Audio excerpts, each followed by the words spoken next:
Molecada querida, vamos dar prosseguimento então aos nossos estudos sobre os lipídios. Nós vamos falar de um grupo especial de substâncias chamadas de esteroides, tá? Que são lipídios de cadeia complexa. E a gente vai falar muito sobre um esteroide famoso, muito conhecido, que é o colesterol. Vamos lá?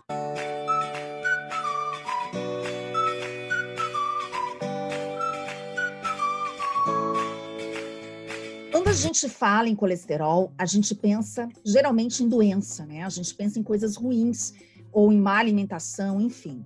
Mas eu quero dizer para vocês que é uma má fama que o colesterol tem, porque ela é uma molécula de extrema importância no nosso organismo, gente. Nós precisamos de colesterol para fazer membranas celulares. Todos os trilhões de células que compõem o nosso corpo, para poder constituir as suas membranas, nós precisamos de colesterol.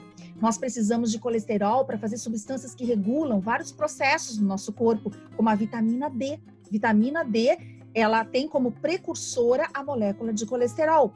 Nós precisamos de colesterol para fazer hormônio sexual, gente, tá? Seja testosterona, seja progesterona, estrógeno, seja hormônio feminino, hormônio masculino, que determinam as nossas características sexuais secundárias, femininas e masculinas, a gente vai precisar de colesterol. A gente precisa de colesterol também para produzir outros hormônios, como a aldosterona, cortisona. Precisa de colesterol para fazer sais biliares, que são aqueles sais que participam da formação da bile e que vão emulsionar gorduras, né, no processo de digestão. Então, gente, assim, ó, em suma, colesterol é coisa bacana, tá? Então, qual é o problema do colesterol, gente? Colesterol, quando a gente consome em excesso, a gente pode depositar, acumular esse excesso de colesterol na parede dos nossos vasos sanguíneos, das nossas artérias. E aí pode ocorrer a formação daquelas placas de gordura chamadas de ateroma que nós conversamos anteriormente, ok? Esse é o problema. E qual é a diferença do colesterol bom do colesterol ruim? É isso que a gente vai entender agora. Então, o que acontece é o seguinte...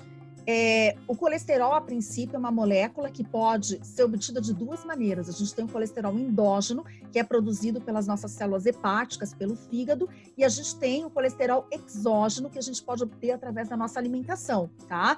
Beleza. Esse colesterol está presente, ó, isso é importante, em produtos, em alimentos de origem exclusivamente animal, beleza? Então, colesterol é uma molécula de origem animal. Vegetais, fungos, né, outros organismos, eles podem ter moléculas semelhantes ao colesterol, mas são outras moléculas, tá, gurizada? Isso é bem importante que vocês lembrem, tá? O colesterol, gente, ele é transportado no sangue, então, uma vez lá no nosso sangue, tem dois tipos, na verdade, tem várias lipoproteínas que a gente chama, que são moléculas que podem fazer o transporte desse colesterol. A gente tem, as mais famosas são duas. A gente tem a lipoproteína de baixa densidade, acompanha ali com o cursor, e a gente tem a lipoproteína de alta densidade. A de baixa densidade, chamada de LDL, é também conhecida como colesterol ruim, tá? Ou colesterol mau. E a gente tem a lipoproteína de alta densidade, chamada de HDL, conhecida pela sigla HDL, que é considerado o colesterol bom. O que faz esses dois colesteróis e por que um é considerado do capeta e o outro é considerado do bem, né? O que acontece é o seguinte, gente. Vamos começar pelo LDL. Esse colesterol de baixa densidade, que é aqui, ó, o capetinha, que ele faz o seguinte, tá? Esse colesterol, ele favorece a deposição de colesterol na parede das artérias, tá? Então, ele favorece esse acúmulo na parede das artérias e isso vai diminuindo o diâmetro da artéria, né? E favorecendo, então, dificultando o fluxo de sangue por esses vasos, beleza? Já o HDL, ele faz exatamente o oposto. O HDL, claro que ele não é especificamente para isso, mas ele termina fazendo isso. O HDL vai remover moléculas de colesterol ali da parede das artérias ou do sangue e vai levar para o fígado, tá? Vai levar lá para o fígado e aí, então, ele termina fazendo um verdadeiro sistema de limpeza ali dentro das nossas artérias, ok? Então, eles exercem papéis diferentes. Aqui, gente, nós conseguimos ver nessa imagem muito bem esse papel que os dois realizam, tá? O LDL, então, vai se acumular nos vasos sanguíneos, aqui está representando o vaso sanguíneo, o LDL, tá? Enquanto o HDL vai transportar esse colesterol dos vasos sanguíneos para o fígado, tá? Então, eles fazem papéis opostos, ok? Então, esse é chamado colesterol ruim, esse é chamado colesterol bom, tá? Mas eu vou dizer para vocês, gente, que a molécula de colesterol em si, ela não é boa nem ruim, né? Depende da lipoproteína que está transportando essa molécula de colesterol, tá? Se for uma lipoproteína de baixa densidade, ela vai favorecer, que é o LDL, ela vai favorecer a deposição de colesterol na parede da artéria. Se for uma lipoproteína de alta densidade, ela vai remover da parede da artéria e vai levar para o fígado. Certo? Então, depende muito dessa lipoproteína que está transportando a molécula de colesterol, ok? Como nós já comentamos, gente, o acúmulo de LDL na parede das artérias pode levar à formação das placas de ateroma. Eu gostaria de mostrar para vocês um segmento de vídeo que mostra e ilustra muito bem esse processo. Assistam comigo aqui rapidamente. Aterosclerose, doença do coração. Objetivo: nós estudaremos o processo de entupimento da artéria e a eventual formação de trombos. O coração humano possui uma importante artéria coronária. Uma visão ampliada da coronária mostra 3 camadas básicas: túnica externa, túnica média e túnica interna. Esta camada mais interna é composta de células escamosas.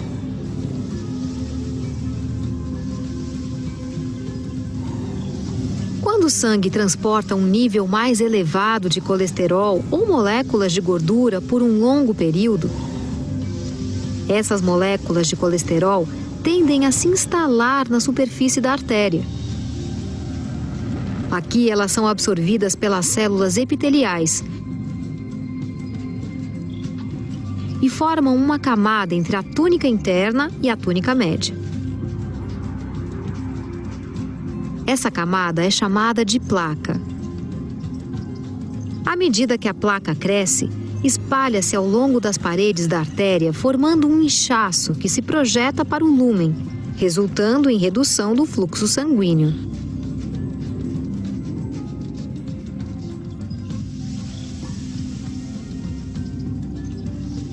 Às vezes, as células epiteliais podem se romper em algum ponto.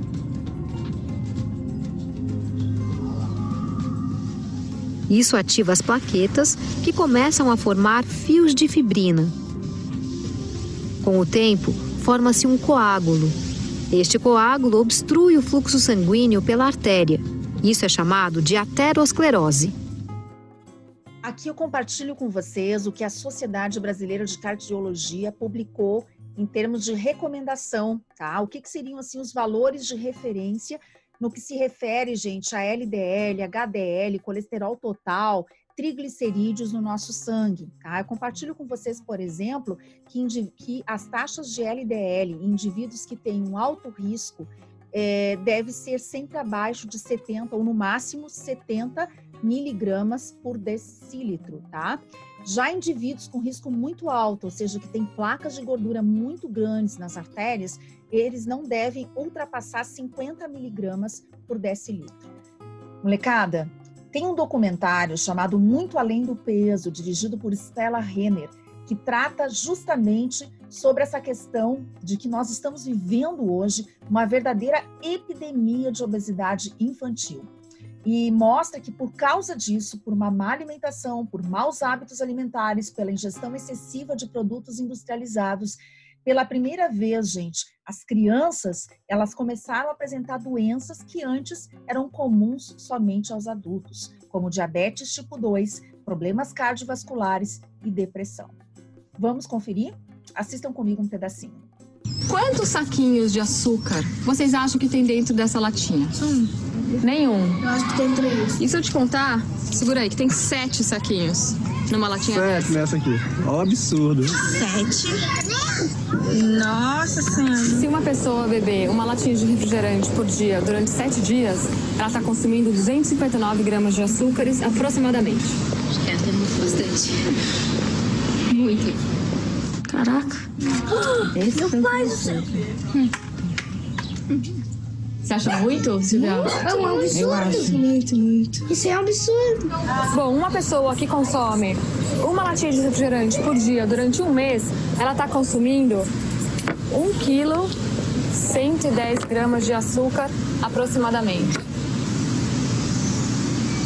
Muito açúcar, né? 1 quilo 110 é muito açúcar.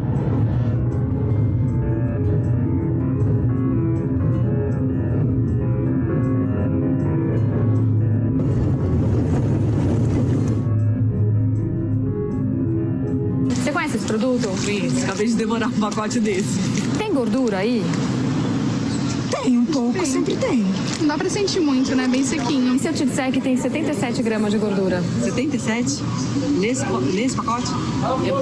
Dá pra fazer arroz, feijão, macarrão. Pra semana inteira. Pra semana inteira.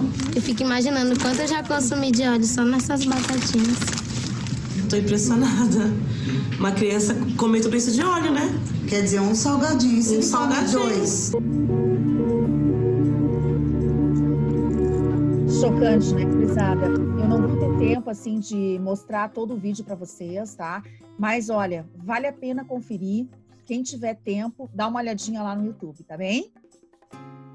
Para finalizar, então, a nossa conversa sobre os esteroides, eu gostaria brevemente de citar os anabolizantes, gente. Anabolizantes são derivados sintéticos da testosterona, esse hormônio masculino, e tem sido, a gente vê muito por aí, né, gurizada, o uso de anabolizante nas academias como uma solução rápida, né, para o cara ficar forte, ficar saradão e tal, ter resultados mais rápidos.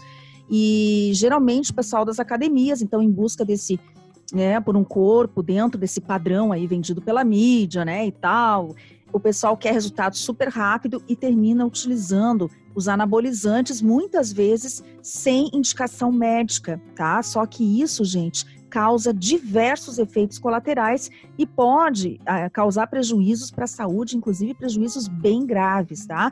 A gente vai conversar um pouquinho sobre isso na nossa live dessa semana, em algum momento, tá?